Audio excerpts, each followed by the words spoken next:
નમસ્કાર દર્શક મિત્રો, હું છું નિશા અને આપ જોઈ રહ્યા છો લોકસત્તા જનસત્તા. અષાઢી બીજના દિવસે દેશમાં અનેક જગ્યાએ ભગવાન જગન્નાથની ભવ્ય રથયાત્રા નીકળશે. ત્યારે ગુજરાતમાં અમદાવાદ, ભાવનગર અને વડોદરામાં જગન્નાથની રથયાત્રાની તૈયારીઓને આખરી ઓપ આપવામાં આવી રહ્યો છે. વડોદરાની જો આપણે વાત કરીએ તો આ વખતે 43મી રથયાત્રાની ઉજવણી કરવામાં આવશે. આ તડામાર તૈયારીઓ ગોત્રી સ્થિત ઇસ્કોન મંદિરમાં ચાલી રહી છે, જ્યાં મંદિરમાં કલરકામ સાથે જગન્નાથ ભગવાનના રથને રિનોવેટ કરવામાં આવી રહ્યો છે. 7 જુલાઈએ બપોરે 2:30 વાગે નીકળશે રથયાત્રા. રેલવે સ્ટેશનથી શરૂ થઈ પોલો ગ્રાઉન્ડ સુધી ફરશે રથયાત્રા. ઇસ્કોન મંદિરના 25મા સ્થાપના વર્ષની ઝલક જોવા મળશે રથયાત્રામાં. પરંતુ શું તમે જાણો છો કે આ મંદિર બન્યા પહેલા જ રથયાત્રાનું આયોજન કરવામાં આવ્યું હતું? ઇસ્કોન વડોદરાની સ્થાપના 1999માં થઈ હતી, જ્યારે પહેલી રથયાત્રા 1981માં નીકળી હતી. बड़ौदा की पहली रथ यात्रा 82 में हुआ था और बड़े धूमधाम से पहली रथ यात्रा थी। और उस समय हमारे यहाँ के अध्यक्ष गुजरात के श्रीमान यशमती नंदन प्रभु के द्वारा वो रथ यात्रा का शुभारंभ किया गया था।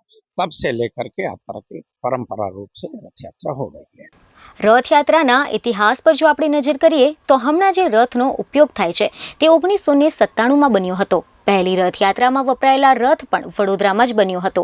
તે વખતે પહેલી રથયાત્રામાં માત્ર 200 લોકો જોડાયા હતા, જેમાંથી 90% લોકો તો ઇસ્કોન મંદિરના મેમ્બર્સ જ હતા.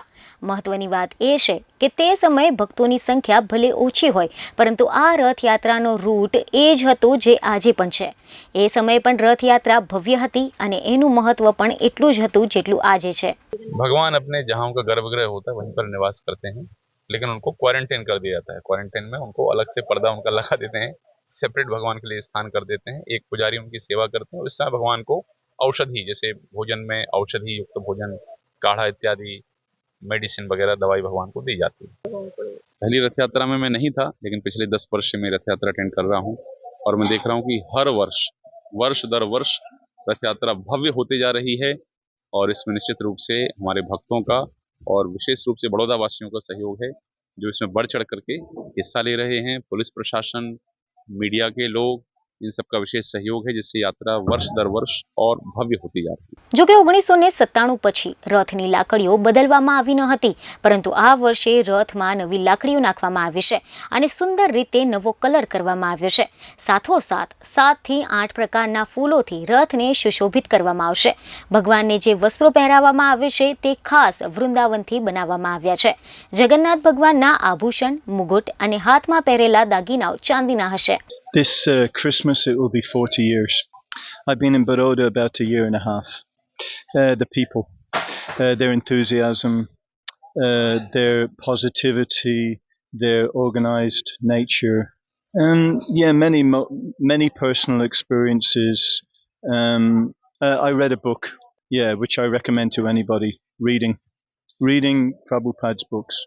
So I read his biography, which I recommend.